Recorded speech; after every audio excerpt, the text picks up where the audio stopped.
Welcome everybody to Crystal Kyle and Friends. Today we're going to be talking to Motaz Salam. He's a Palestinian and he has been getting directly in the face of various Congress people who are voting to send more money and weapons to Israel.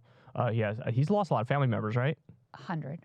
He lost 100 family members? 100 family members in Gaza. Yeah, he's Palestinian American. He's lost 100. I don't even know 100 family members. Like, I can't even begin to wrap my mind around that level of loss.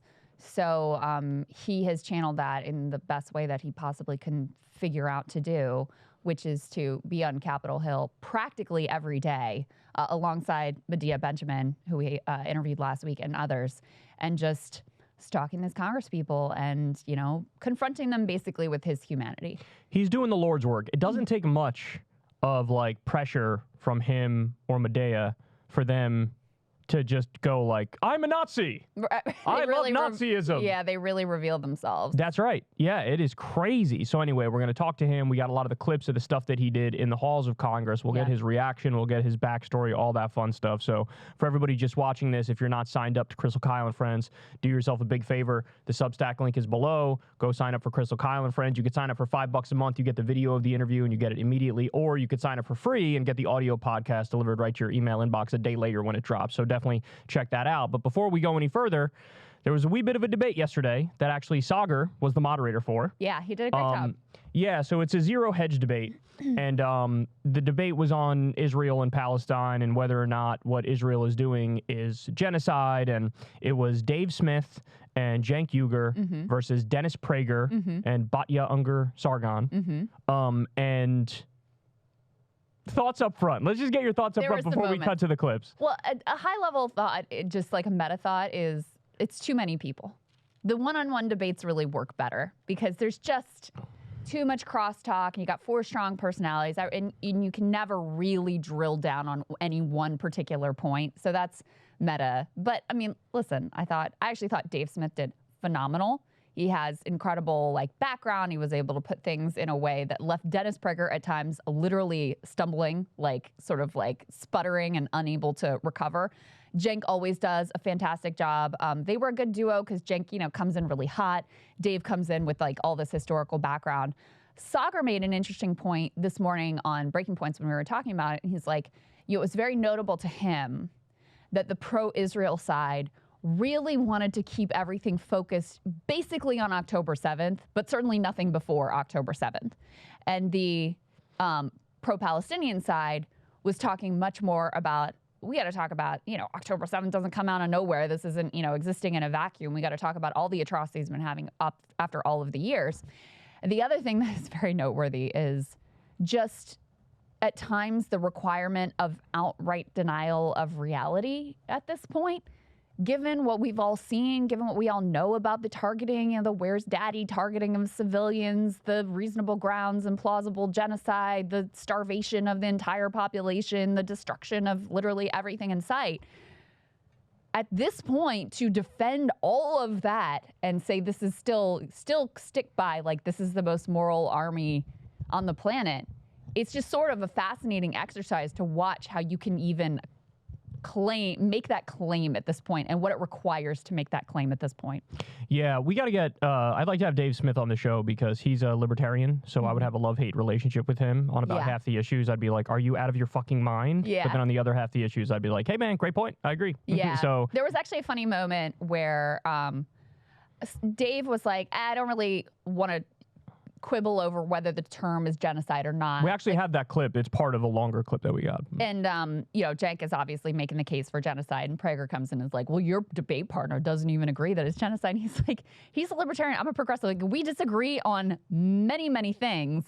And I think Dave replies yeah, and this is so bad that we actually agree on this. That's how bad this is. Yeah, so I agree. I think Cenk and Dave did a great job, and Dennis Prager is the most annoying man on the planet. And Batya seems like a very nice person, but was making some pretty bad arguments, in my opinion. Yeah. So let's cut. Okay, we could have spent literally 3 hours breaking this debate down, so we had to sort of narrow it down as much as humanly possible here. But I have 2 clips for you. Let's start with this one. They're not being targeted because they're Muslims or Arabs or Palestinians. They're being targeted because Hamas has embedded itself within a civilian population, right? None of us would accept, I hope, that if they had only killed let's say 6,000 Hamas terrorists, that would be a genocide, right? We would understand that that was a military campaign to rid Israel of a danger threatening to its civilians. These people who have been killed as a result of Israel's attempt to eradicate Hamas.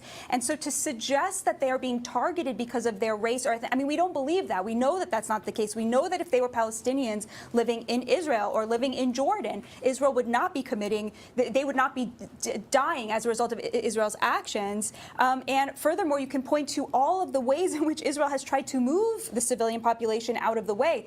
They moved 1 million people out of northern Gaza into Khan Yunis and into Rafah and into southern Gaza to get them out of the way. Now, I see you smiling. You're probably thinking to yourself, oh, she's proving my point. It's ethnic cleansing. But here's the point. I mean, it's either the ethnic cleansing charge and the genocide charge are a little bit contradictory, right? Okay. Because if they were trying to commit a genocide and could just simply, eradicate the world of Gaza's Muslim population, surely they would not be moving civilians out of harm's way while they're trying to get rid of the presence of Hamas in a certain place or not. Are you saying that it is more akin to an ethnic cleansing or it's not a genocide? I think it's really funny to both claim that Israel doesn't do enough to protect civilians and then to use a word like ethnic cleansing, like a nasty, accusatory, racist word, when they actually did try. What do you mean by racist word? Like ethnic cleansing, like to suggest they're doing something, racist when they tried to protect the civilian lives of the people living in northern Gaza. I want to get Dave.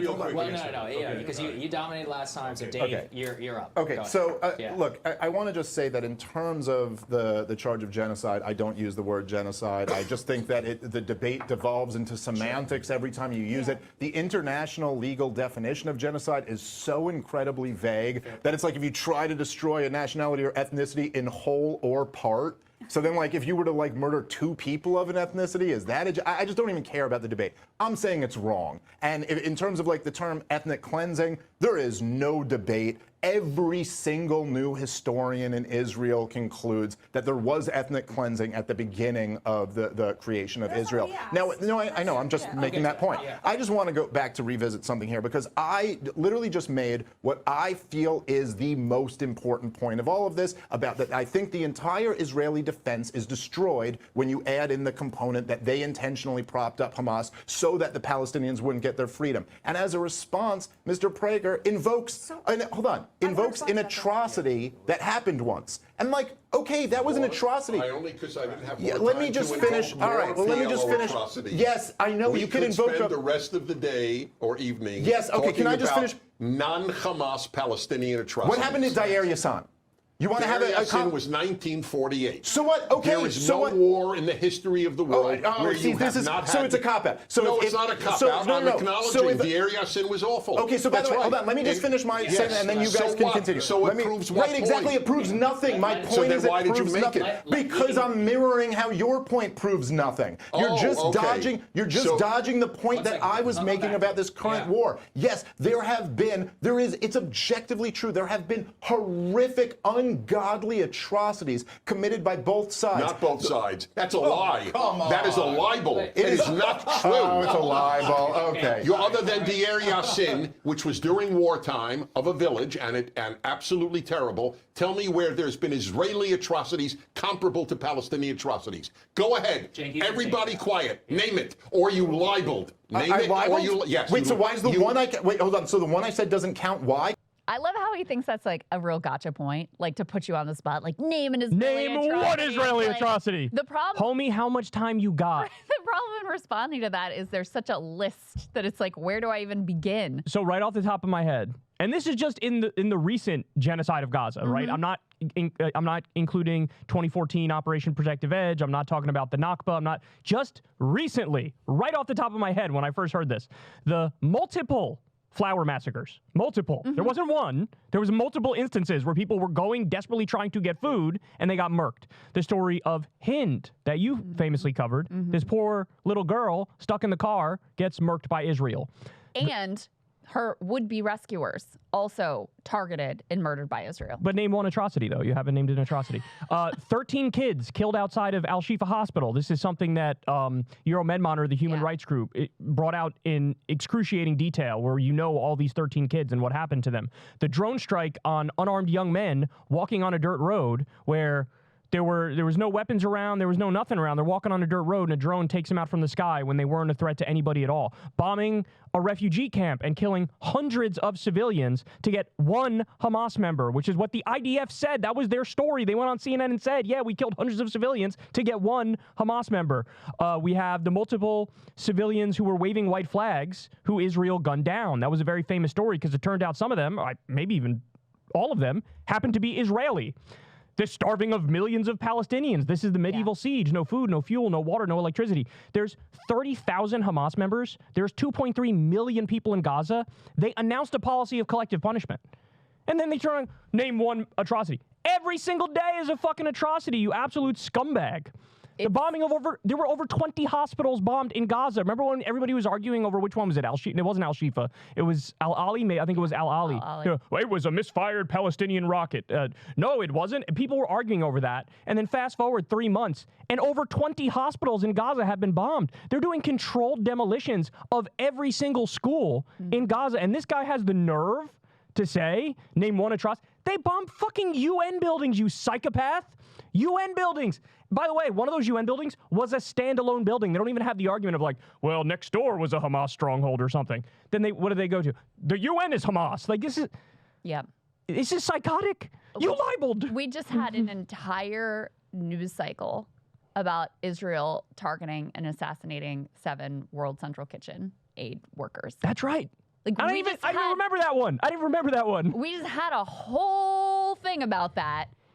And you're like, name one atrocity. Just this week, they murdered 11 children playing on a playground in Rafah, a temporary playground that had been built for these displaced children that were murdered. I mean, IDF soldiers are TikToking atrocities on a near daily basis. And so it makes your head explode when someone says something like that. It's like, do you actually believe this? Are you in such a bubble that none of this is penetrating for you? And I think it really is, to me, the most devastating point. There's 2 of them. Number 1, they announced a complete siege. So you're like, they're not targeting civilians. There's no atrocities. How do you get around the fact that they're intentionally starving the entire population? Like, they are starving the entire population. Definitionally, you must think at least one. I actually don't think that they do, but theoretically, you must think at least one of those people is innocent and not Hamas, right? But they really ascribe to Israel nothing but good intentions. So even when it seems undeniable, first there's all the spin of like, oh, well, even saying that is a libel, you know, and you know he wants to say blood libel. Yeah, to be anti-Semite. He knew he couldn't quite get away with that. Right. So he just calls it a libel, which no one wouldn't. That's not a thing. Right. No one would say in any other context. So we know you're smearing these accusations. You're saying they're anti-Semitic when we're all watching this unfold before our eyes. So that's the first go-to is like, this is anti-Semitic, or actually the source for it is Hamas because it's the UN, or it's, you know, even when Joe Biden says something critical, like, oh, he's doing Hamas talking points Ben or whatever. Shapiro said that. He said that. Or, you know, they'll lie too about the death statistics. That's actually one of the clips that we have of Motaz confronting Marco Rubio. Like, oh, well, these death statistics, they're not even real. This is from the Hamas Badia does that in this debate too. Gaza Health Ministry, etc. So first is the attempt to deny, excuse, assume the very best of intentions. If you get them dead to rights on some sort of atrocity, it's never intentional. It's always, well, they're really trying, but it's accidental. War's hell. It's accidental. Whereas when it's a Palestinian, when it's Hamas, everything is viewed through the absolute worst of intentions. And the other piece with regard to civilian targeting that just came out, which again, I'm like, do you even read this? Like, are you aware that this is in the public domain at this point? Is the Where's Daddy software targeting program, where it's like, okay, first of all, you have AI generating all these lists of men who are in the wrong WhatsApp group, and then just based on this AI generation, you just label them for death. So that's step number 1. And step number 2, okay, well, where are you going to actually find them? Well, the easiest thing to do is we've got their home addresses. So we're going to intentionally wait till they go back home with their wife and their kids and their relatives and whatever other civilians happen to be around. And if they're low-level, rank-and-file assumed Hamas militants, we're going to use a dumb bomb on them because we don't want to waste precious guided munitions. we're going to blow up the whole floor of that apartment building, we're going to level the entire apartment building, we're going to level the entire house, and we're going to make sure that it's when they're home with their families. Imagine if Hamas did that on October. Hamas committed all kinds of atrocities on October 7th, don't get me wrong.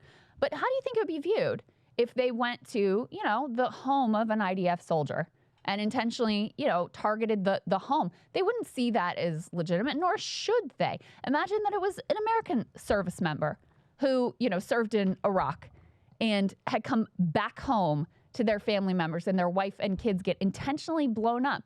Do you think we would see that as acceptable collateral damage and, oh, war is hell? No, of course not. That's intentional targeting of civilians. It's just undeniable at this point. So are they liars? Are they deluded? Are they living in a bubble? It genuinely is astonishing to me. Yeah, my reaction to you last night when we watched this, the first thing I said to you was like, I don't know if there's a single good faith, honest defender of Israel anymore.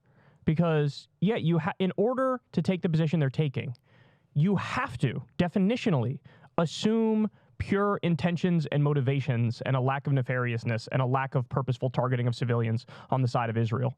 And the evidence is so overwhelming that they are targeting civilians on purpose that it doesn't hold up to even minimal scrutiny anymore. So that leads me to the inevitable conclusion that everybody who's still defending Israel, it's just dishonest. Like, I don't know any way around that. And I'm the type of guy who, historically, I do the opposite. I assume take everybody at face value. What they say they believe is what they believe. But I'm really struggling with this one because I can't see it. So the other thing is the talking points haven't budged a millimeter. It's all October fortune 7th. Cookie bullshit. You pull the string on the doll and they say the same things over and over. Israel has a right to defend itself. Hamas is terrorists. They're Nazis. Israel's most moral army. They drop all the leaflets and make all the phone calls, and they care so much about the civilian population. It's like none of the things that have unfolded post-October, now more than 6 months past October 7th, none of that has budged you from that original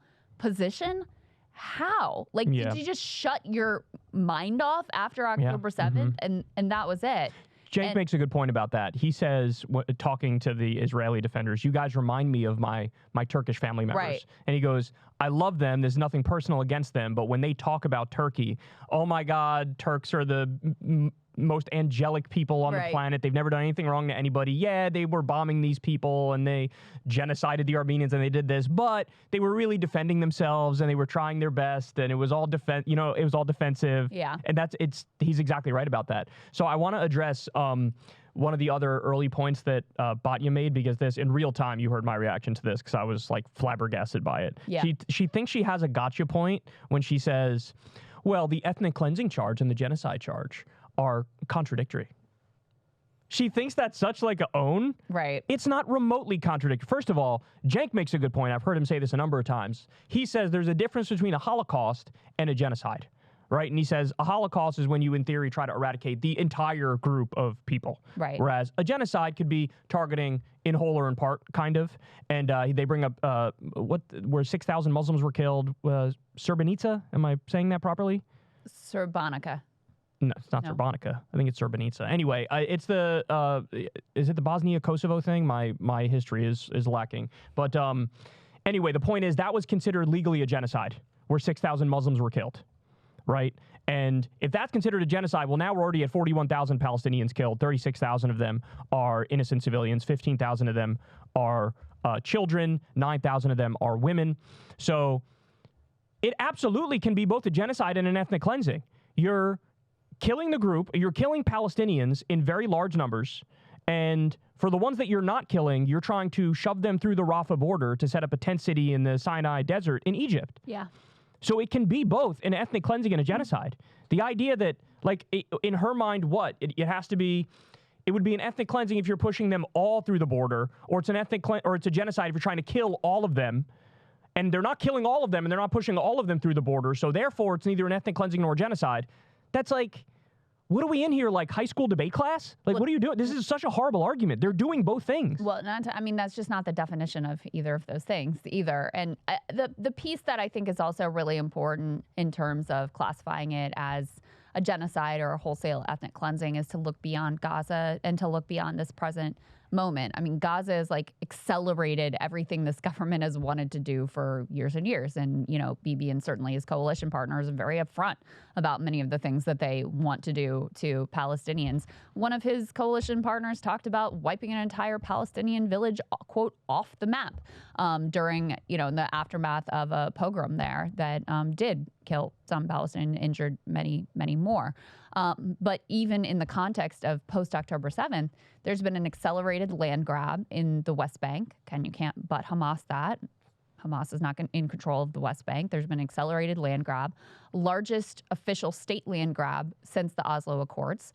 You've had a massive uptick in settler violence and pogroms against Palestinians in the West Bank, setting fires, killing people, injuring people, and you know, stealing their land. So this is all part of a whole. The part that I also wanted to respond to, because this gets used a lot, it was Batia brought it up and it's used a number of times, and I've heard this talking point a million times about, well, ask the Palestinians in Israel, the Arab Israeli Palestinian citizens, how they feel about living in Israel and their rights. And first of all, their rights are secondary to Jewish rights. They do have curtailed rights, but there's no doubt that they have a lot more rights than Palestinians in the West Bank and Gaza do. And they use that to say, like, see, look, Israel's great. They don't have a problem with Palestinians. But you have to flip it. Then the natural question is, okay, well, great. Then why not just give rights to those same rights to all Palestinians that are living in this territory that you've basically annexed at this point? And it becomes really clear in response to that it's because they want a Jewish supremacist state. They always are going to have this demographic problem. They have to keep the Palestinian minority a small enough minority that can be completely controlled and not a threat to Jewish supremacist demography. And so that would be an unacceptable answer. And on the contrary, you know, the fact that Palestinians live in Israel and are, you know, peaceable and not a problem and not running around as terrorists also really undermines the viewpoint of people like Dennis Prager, who want to paint all Arabs basically as like barbarians and savages, and there's just something inherently wrong with them, so we could never live in peace with them. Well, you are living in peace with them. Guess why? They're peaceful because they have decent rights and they have a decent life. This isn't a hard thing to figure out ultimately. So, by the way, I was correct. It's I said Srebrenica. It is that. It's just spelled weird. Srebrenica. Yeah, it's spelled like Srebrenica. Right, and it was the killing of 8,000 Bosniak Muslims, and it's considered a genocide, and it happened in 1995. So if that's a genocide, this is absolutely, like, it's I don't even think it's close. But final point before I get to the next clip for you, Dave Smith keeps coming back to this point because they keep dodging it. And the point is, Netanyahu funded Hamas so that Palestinians can't get their freedom. Part of the divide and conquer strategy, separate the Palestinian Authority from Hamas, separate the West Bank from Gaza, etc. So for him to do that, and then now it's like all, well, Hamas is the worst thing ever, and we got to take them all out, and we got to kill every last one of them. It's like, you can't say shit now. Right. Like, you helped build this monster. Yeah. And they can't honestly engage with that point. And the closest they come is when they're like, well, he didn't really know the monster he was funding. And Cenk is like, really? You didn't know Hamas? These Islamic extremists? Prager also makes this claim of like, well, he wanted to keep it from being something even worse. Like, you literally just made that up. No one even argues that. And also, you say they're Nazis. What's worse than Nazis? Right. You say they're Nazis. But I literally have never heard anyone say that. Like, he just made that up in real time because he was in a tight spot in the debate. Right. So, all right, let's go to this last clip. The idea that some lobby is the reason that an idea has power in the United States is completely backwards. The lobby gets its power because it is representing where, like, the majority of Americans are at. A lobby on its own. You think the NRA? You don't think it's shaping it a little You think bit? that the NRA is the reason that people have guns in America? Really? You don't think that? No, the NRA are a bunch of sellouts. Sorry, Cenk. No, but the idea, like, it's a very good parallel. Americans have overwhelmingly supported Israel. If there was no AIPAC, they still would have supported Israel. So then why do we need an AIPAC? Oh, because why do we need an NRA? Yeah, exactly. We don't. All right, fine. So you. Well, I don't think we need AIPAC either. Israel would be just fine without it because the American people have its back. Whether we need it or not is not the question. The question is, why do they exist, given the fact, which is fair, why do they exist? because people lobby politicians on behalf of what many Americans support. Americans to this day and every poll still support Israel, as it happens. So the arguments that have been offered here, it really is a different planet. Just for the record, this may come as a shock to the two of you at least, perhaps many listening. And I would put my hand on a Bible, I would take a lie detector test, because obviously there's no way I could prove this. When I remember sitting at the edge of my bed watching this, and I never watched TV. I watched Arafat and Rabin shake hands, and I had tears in my eyes. That is how badly I wanted peace. I supported a two-state solution nearly all of my life, certainly since the Six-Day War when I was a college kid. I have always supported it. I no longer support it, just like nearly every peace activist in Israel no longer supports it. And we don't support it thanks to Hamas and thanks to the PLO. I mean, that says it all right there, right? He's like, I don't support peace. Right. It's like, okay, well, then you can go ahead and shut the fuck up. Because the whole assumption in these discussions is always like, well, we want peace and the terrible, evil Palestinians don't want peace. But no, I don't even want a two-state solution. Definitely not a one-state solution where everybody gets rights, and definitely not a two-state solution. So it's like, what are we doing here? It's like when Netanyahu and hardline Israelis say, from the river to the sea. They want a greater Israel, right? And people just yawn at that. But then if some pro-Palestine protester says from the river to the sea, Palestine will be free, Congress passes a fucking bill calling it officially anti-Semitic. That's right. It's like, what are we doing here? Rashida Tlaib for, retweeting that call. It's the power imbalance drives me crazy. We don't have a partner for peace on the other side. But by the way, I never want a two-state solution. I never want a one-state solution. And if you say free Palestine, you're an anti-Semite. I mean, what are we doing here? He literally at a different point in the debate was like, if you're being honest, you know what would happen if the Palestinians laid down their arms. There'd be peace. And it was like... How do you say that? And then minutes later admit you don't even want peace. Correct. And by the way, this always ignores that there's been so much genuine, nonviolent resistance. The Great March of Return. That's right. We had Palestinians who were massing at the border, and they were sniped and massacred by the IDF. That's right. Another Israeli atrocity. What do you know? Yeah, we forgot that one too because there's so fucking many of them. So I always hate this notion that the only resistance from Palestine, they're just blowing up school buses and that's all they do. It's like, no. Anything that they try to do, first of all, they get murdered, like in that nonviolent resistance. Those of us who are supporters of the Palestinian cause around the world, we're smeared as anti-Semitic if we support a sanction movement. BDS, that's right. We're smeared as illiberal by New York Magazine if we support protesting people in power who are facilitating a genocide. We're authoritarian, illiberal, etc. Tom Cotton says we should be thrown off a bridge and have our skin ripped off. So you leave people with no path to protest and try to change their situation. What the fuck do you think is going to happen? What do you think that some number of them are going to resort to? But the part that I loved, tee off on this.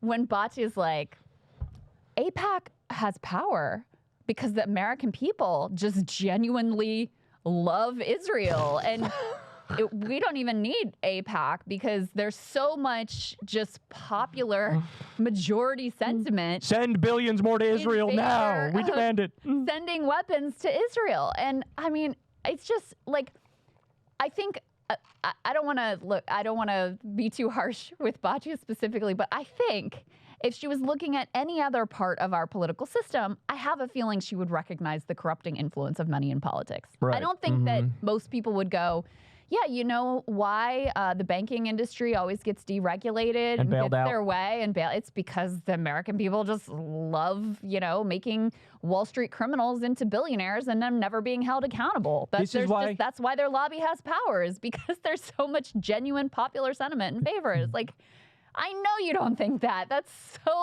such a fantasy world to imagine that's how politics works. This is why we gave Saudi Arabia billions of dollars, and this is why we armed them when they were doing a genocide in Yemen, because the American people were crying out for this. They were in the streets going, arm Saudi Arabia, arm Saudi Arabia, arm Saudi Arabia. Right. And the reason why this gigantic Ukraine and Israel aid package is about to pass is because the American people are so excited about, instead of having health care or solving homelessness or having affordable child care or child tax credit or whatever, we really want to send those tax dollars that we just wrote a check to the IRA. We really want to use that to bomb babies and put a gun in the hand of a mentally disabled Ukrainian who doesn't want to fight, but who's being shipped off to the front lines anyway. That's what we want to use our tax dollars for. There's huge popular sentiment in favor of that. Yeah, we should poll this question. Should we help out the 650,000 homeless Americans? Probably about 100,000 of them are veterans, by the way. Should we help them, or should we take that money and send it to Israel and Ukraine for the 98th time within the past 3 fucking years with all the aid package after aid package after weapon shipment after weapon shipment? Obviously, the American people would cry out, please send more weapons to Israel and Ukraine. Well, and we know, I mean, listen, some of these people in Congress, Mike Johnson, he is a genuine religious zealot. I don't actually think the money is the thing for him. He is like ideologically, even Joe Biden, I think is like a genuine ideological in a different way. Zionist in a different way. Mike Johnson, it's this religious end times. fervor, they want to usher in the Gog and Magog war. But there are plenty of, think about John Fetterman. And this is Ryan Grimm's reporting, right? Mm-hmm. Fetterman was up against Conor Lamb in his Democratic primary. He didn't really think that much about Israel and was like, hey, Democratic majority for Israel, what should my position be? Because I don't want you to back my opponent. I want you to be on my side. And they're like, here's your position. And he's like, cool, got it. This happens all the time. It happens all the number. Ryan has a bunch of other examples in his book, too, by the way, of members of candidates and members of Congress who were terrified of that money coming in against them. And so they changed what they're saying in real time. Maxwell Frost, another example, changed what they think, what they're saying in real time to try to thwart the AIPAC money. AIPAC is threatening $100 million against anyone who dissents even an inch or who they even think might dissent in the future. Right. Mm-hmm. You don't think that has an impact on our politics? I pulled up some polling. Right now, question. Experts have said Israel would not be able to continue these attacks on Gaza without the continued shipments of weapons from the U.S. Do you think the U.S. should stop weapon shipments to Israel until Israel discontinues its attack on the people of Gaza? 52% majority say we should stop shipping the weapons. Only 27% say no, and another 21% are unsure. So it's for Dennis Prager's, oh no, every poll shows Americans love Israel and they support Israel, et cetera, et cetera. Oh, really? Not this one. I mean, bringing up the will of the American people, the very first response has to be, a majority of Americans want a ceasefire. A majority of Democrats, a majority of independents, a majority of Republicans. That's right. They all want a ceasefire. So if you really want to talk about the will of the American people, I'm more than willing to do that because the facts are all on our side. That's right. Over 50% of Biden voters say this is a genocide. That's right. This is not... These aren't like radicals. These aren't extremists. These are people who have eyes and ears and just know what's going on because they can scroll through a fucking social media feed and see a dead kid underneath the rubble. That's right. Even in the very early days after October 7th, when it became clear the level of devastation and annihilation that Israel is engaged in Gaza, I mean, very quickly, you had a supermajority in support of a ceasefire, even at a time when Karine Jean-Pierre was at the podium saying that position was, quote unquote, repugnant. Right. Repugnant. So you're going to tell me that these legislators just are, genuinely representing the will of the people and money has nothing to do with it, and the threat of, millions of dollars spent against them in their next primary has nothing to do with it? Come on. Come on. I mean, do you really believe that? That's what I'm saying. Do you really believe that? It goes back to the point I made before, which is that I am the first person to always assume good intent and good faith in a discussion, but I'm really struggling with this particular issue. I'm really struggling because I can't help. It's such an overwhelming sense that these people are just being dishonest, man. They're being dishonest. So anyway, great job to Dave Smith. Great job to Cenk Uygur. Everybody go check out the full debate. They have it on the Breaking Points channel. So go check it out for sure. It got great views, by the way. Yeah. More people should go watch it. Definitely go watch the whole thing. We couldn't do the whole thing justice here, but it was really good. And let's try to get Dave Smith on the show because it'll be an interesting conversation if we do that. Yeah, definitely the worst person on that panel was Dennis Prager. Oh, by a mile and a half. Not even close. By a mile and a half. Not even I mean, Bato at least sometimes try to acknowledge, things that were tough or challenging for her point of view, but Prager was just... I was going to give her all the smoke, but then at the end of the debate, she said something that was really, sweet, and so I couldn't do it, because she was like, all right, let's go through the areas where we agreed in the debate, and then she lists them. And I was Yeah. like, I can't go off on her. It's not nice. know. I gotta, That's it's tough. It's Yeah, be nastier. So we can. Prager gets all the smoke. Yeah. Prager gets Right, all the he smoke. was genuinely the worst actor Yeah, on, and he that's was right. such an asshole to people. And then bringing up that libel thing, that was like the most obnoxious Cheap part of the tricks, whole man. debate. Cheap tricks. Yeah, it's Is the Dave Smith go-to. Jewish? He might be Jewish. I have no I'm gonna look idea. this up because I mean it would just be chef's kiss perfect if you're effectively accusing this Jewish guy who's against what Israel is doing of anti-Semitism. well, I mean, they do it all the certainly time. do They do that it with all the Jewish time. Voice for Peace. They do it with Not Katie in Our Name. Halper, all the time, self-loathing. Norman Finkelstein is accused of being a Holocaust denier. They're certainly not afraid. Yeah, Dave Smith is Jewish. Okay. God, Dennis Prager is such a fucking